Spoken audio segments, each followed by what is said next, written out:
Hello and welcome back to another video. Today we're going to be talking about the New York race for governor between incumbent Democratic Governor Kathy Hochul and Republican Congressman and challenger Lee Zeldin. Now this is a race that I never thought I'd be talking about just a few weeks ago, this close to the election. I thought we'd be talking more about Pennsylvania, Nevada, New Hampshire, Florida, some of these more competitive states, but New York has really surfaced as one of these states where Republicans are currently surging at the moment, and Lee Zeldin is currently riding a wave of momentum that a few very bullish GOP pundits think could actually carry him over the top.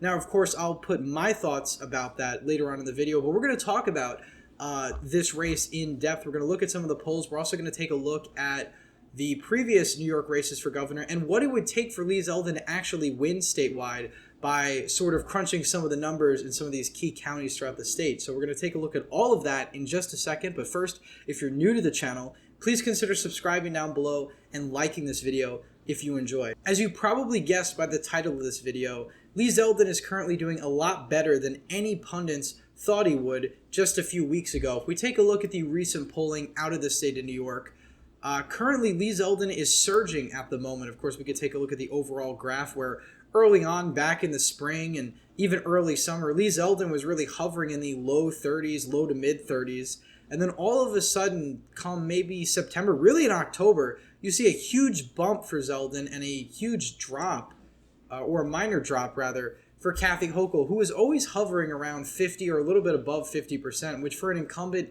in the state of New York really isn't that great. All things considered. But Lee Zeldin is really closing in on this race in particular. The RCP average currently has Kathy Hochul up by just 6.2%. To put things into perspective for you, the RCP average has Doug Mastriano, the Republican running in Pennsylvania, which is a purple state, down by 10 points. But Kathy Hochul is only up by 6. Zeldin's only down by 6 points. Really something I never would have seen coming. I talked about the New York governor's race a few weeks ago, and I said that this race would be the closest that Republicans came to winning a governorship in recent memory, but ultimately in that video, I dismissed Zeldin getting anywhere near Kathy Hochul. I said it'd probably be a margin of 13 points, just outside the realm of likely in my categorization. I usually have safe races going about 12 points plus. I had it going about 13. Now it looks like this race is going to be a lot closer than I even anticipated. And, currently, if you're looking at a situation where even the polls are overestimating Zeldin's support, let's say by 5, even 6 points, Kathy Hochul's only up by 12. That would still be an abysmal performance for a Democrat in the state of New York. Even in 2014, which was a super red wave year throughout the country, Andrew Cuomo still beat his Republican challenger by almost 14 percentage points. And this was at a time where the electorate was much less polarized.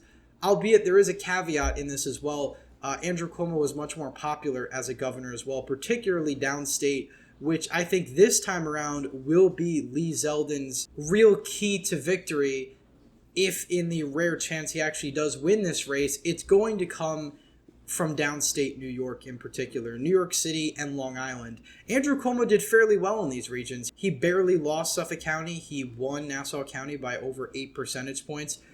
These are counties. In Trump 2016 won Suffolk County by 7 to 8 percentage points. It was a likely red county in Trump 2016. Of course, upstate as well, you saw that in the rural areas, Andrew Cuomo did significantly better than he would in 2018. But in the urban, suburban counties, places like Monroe County, Albany, Andrew Cuomo significantly underperformed. And one of the reasons for that is New York's low turnout dynamic in midterm races. That's one of the things we're going to talk about in this video in particular, is that New York has very low turnout in midterm years. We could go back to 2018, which again, only 48% of the registered voters in the state actually voted. Now that's, higher than New York's typically is, but it's still lower as compared to other states were in 2018, which was a pretty high turnout year across the board. If we go back to 2014, abysmal turnout across the state of New York, 33.2% of the electorate turning out, extremely low. 2010, only a little bit higher, but still very low, so on and so forth. So turnout in all of these off-year races is incredibly low, especially compared to other states, even other safe states in the Northwest or New England. New York lags significantly behind in voter turnout. And who does that benefit more than anything? The side with energy, the Republicans in this case. We could go back to 2018, which was, again, a blue wave year across the entire country. Mark Molinaro lost this race by about 23 percentage points. That's about the same margin that Joe Biden won the state of New York in 2020. But the difference was this was a very geographic race. Andrew Cuomo underperformed significantly in upstate New York, and he overperformed significantly in downstate New York. He won Suffolk County by over 5 percentage points. This was a county that Trump had won by a likely margin just 2 years earlier. Nassau County, he's winning by a safe margin, and he's winning a lot of the boroughs of New York City. He's winning Staten Island. So he's overperforming downstate, he's underperforming upstate, but now we have a situation where we could potentially have a Republican that could overperform in both areas. The Democrats are not really well liked in upstate New York, especially outside of the urban metros. And though Kathy Hochul is from Buffalo, New York, it's very possible she could lose Erie County at the end of the day, especially if the polls are correct. If she's only up by about 6 points, even if she's up by 10 or 11 points, she would probably lose Monroe County in that situation, because this is a county that it's a bit interesting because it's a likely blue county overall. It's a lot like Minnesota in a strange way, because it's, somewhat close for the Republicans, yet they never really seem to win Erie County, at least in statewide races, at least not since 2010, I believe. So it's been quite a while since Erie County was won by a Republican. But if you look at these margins, both in 2018 and 2014, Republicans are always within striking distance to one extent or another. Now, Lee Zeldin, the Republican nominee, has a unique strength, and that is he is from Long Island. He's from downstate New York. This is an area with a large chunk of New York State's population. Upstate is much more sparsely populated than downstate New York. So a Republican that could do well both upstate and downstate is a recipe for success. Now, of course, we could go back in time briefly, back to 1994, back to the last time we had a Republican beat a Democratic incumbent, and really the last time a non-incumbent Republican won a governor's race in the state of New York, it was in 1994 during the so-called Republican Revolution. George Pataki, who was a little-known state senator from upstate New York, ended up defeating a running for his fourth term, well-known, well-entrenched incumbent in Mario Cuomo. And he beat him by over 3 percentage points, and one of the reasons why he did was because he not only overperformed downstate, but he did extremely well in his home region of upstate New York. Now, if we go back to previous governor's races before that, Mario Cuomo was incredibly popular and never really that vulnerable. Of course, the last time he had a close race was back in 1982, which was his first race for governor, in which he's doing a lot better downstate than he did in 1994. He's winning Staten Island. He's getting better margins in Nassau and Suffolk County. He doesn't have the tables here, but he overperformed in those areas as well. He won Rockland County. A lot of these counties here, Sullivan, Ulster, these were counties that just a few cycles later were a lot redder. Ulster County going over 60% in favor of Pataki, Sullivan, etc., etc.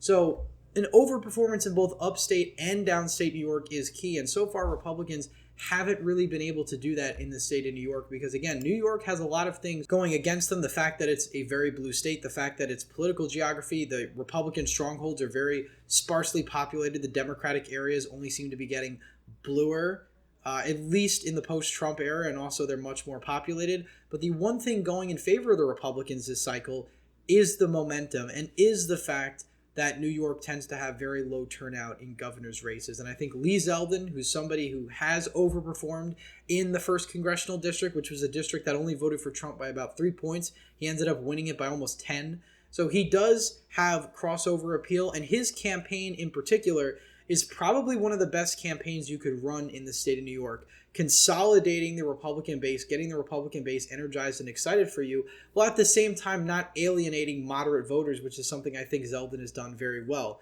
He's been running ads saying he's not going to take away abortion. That's something that a lot of suburban liberals and suburban moderates who are terrified about the crime issue in New York are concerned about, and he's trying to reassure those voters that it's okay to vote for him. And, with these endorsements that he's getting in the New York City area, his endorsement list, as we're going to take a look at, there are a number of Democrats who have endorsed Lee Zeldin in this race for governor, which is what I think makes it so different from previous New York gubernatorial races. You have sitting members of the New York City Council, sitting members of the state assembly on the Democratic side of the aisle endorsing Lee Zeldin. You don't see the inverse for Kathy Hochul. Lee Zeldin has the entire Republican establishment behind him, the entire party. He has a majority of independents, according to polls, behind him, and he has a sizable chunk of Democrats. And I'm thoroughly impressed with his performance from an electoral standpoint, because he's somebody who conventional wisdom would say would be toxic to the state of New York. He was somebody who was a close ally of Donald Trump in Congress. He was a fairly conservative congressman, a generic Republican, if not slightly to the right at times. And yet, that really doesn't seem to be a problem for him in this race. You know, Kathy Hochul is trying to tie him to extreme positions on abortion. She's trying to tie him to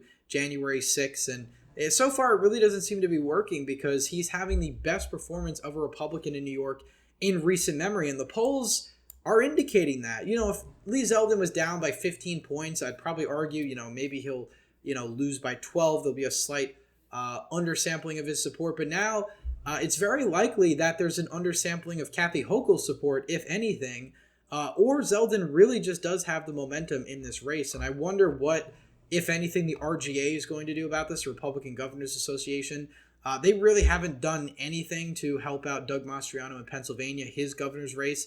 I think that's something they're very committed to. So if they're not going to spend that money there, I wonder if they're going to throw some last minute dollars in the state of New York to try and narrow up the race. Because, I mean, even if Republicans get this race under 10 points, I mean, that's an incredible statement to the type of environment we could see in the next couple of weeks. And I really think there's a huge shift in the momentum around the country in Republicans' favor. A lot of late breaking undecideds are going for the Republicans. So a lot of stuff is happening. That's why there's so much to cover here on this channel for the next few weeks, because, this race, the whole midterm dynamic has really shifted in the fall, as I predicted it would. I said things would tighten.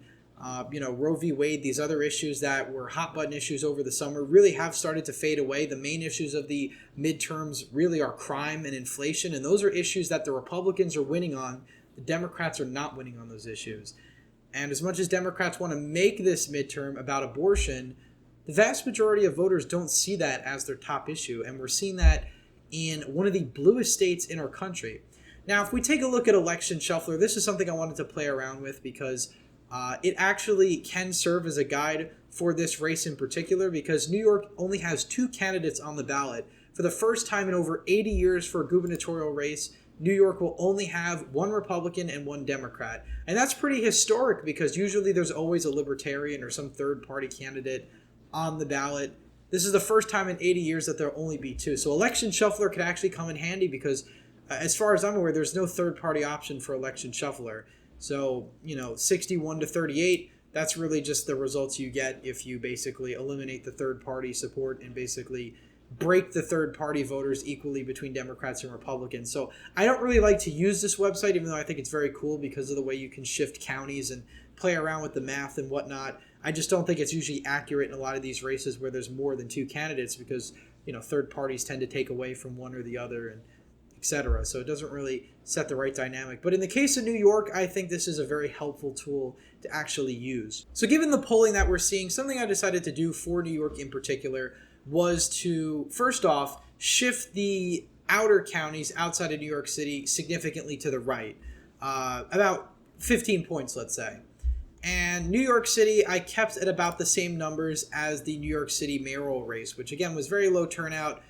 Pretty disappointing showing for Curtis Sliwa. Nobody really expected him to win. I honestly thought he would do a little bit better than he did. I thought he could maybe get in the low 30s, but I think I overestimated his appeal, and I didn't realize he had such a lack of fundraising throughout this race. He was mostly just on social media. 28% in the city is not exactly where you want to be if you're a Republican. Obviously, he's running for mayor, but statewide, it's been projected that I think Lee Zeldin needs about 33 to 34% of the vote of New York City. So if we give Lee Zeldin the Republican margins in the mayoral race and we shift every other county in the state of New York 15 points to the right, this is what you get. Democrats at 55.2%, Republicans at 44.8%.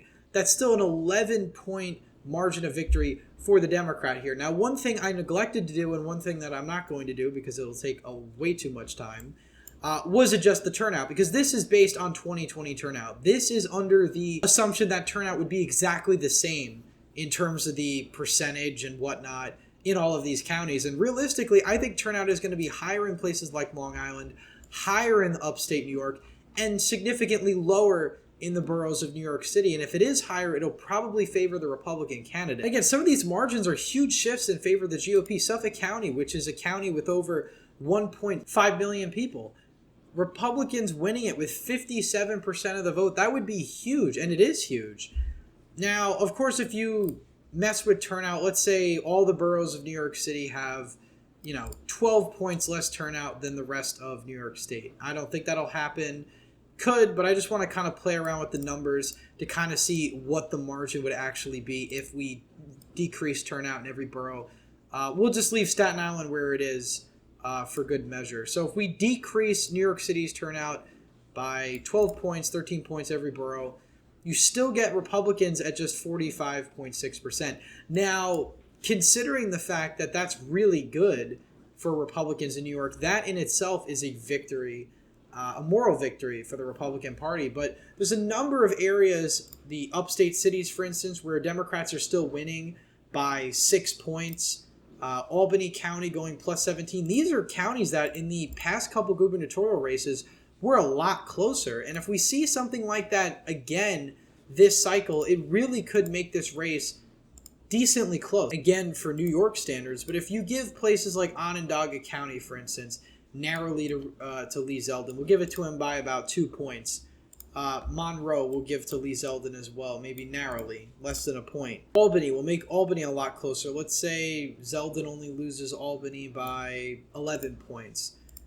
He wins Schenectady by, 7 points or whatnot. And again, this is an area, this isn't really out of the realm of possibility. These are areas where Mark Molinaro did significantly well. He won Schenectady by less than 7 percentage points, so seeing Lee Zeldin overperform in those areas upstate in particular, especially given the midterm environment we're seeing, isn't exactly that unlikely. But even if you shift these counties, even if we give places like Columbia County narrowly to Zeldin, even if we give, Ulster County is not going to go Republican, but even in these situations, provided you really adjust the turnout, with this sort of turnout that we have, Republicans are at 46% of the vote. Look how red the entire state of New York is. Republicans are at just 46% of the vote. You really need to start, moving Suffolk County, 20 points in favor of the Republicans.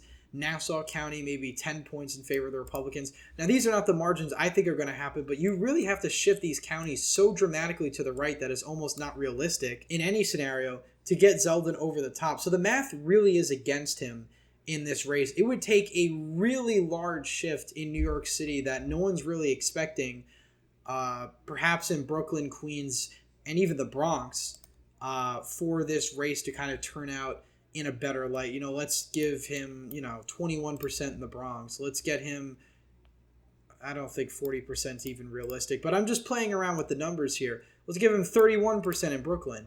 Still at 47%. And these margins are not really realistic, but I'm just trying to show you how hard it is for Republicans to win this race. But even if Zeldin loses the governor's race by just 11 points, the down ballot implications of that will be huge. A lot of lean Democratic, even likely Democratic House seats could be up for grabs, especially on Long Island. You have the 4 congressional districts. 2 of them are red, 2 of them are blue. You could see a clean sweep on Long Island effectively if Zeldin is getting that close. Upstate, you've got a number of districts. You've got Katko's former district. You've got the 19th, the 18th, the 17th. You have all these relatively competitive districts that could flip in a scenario where Zeldin is only losing by a likely margin to Kathy Hochul. So huge implications in the state of New York.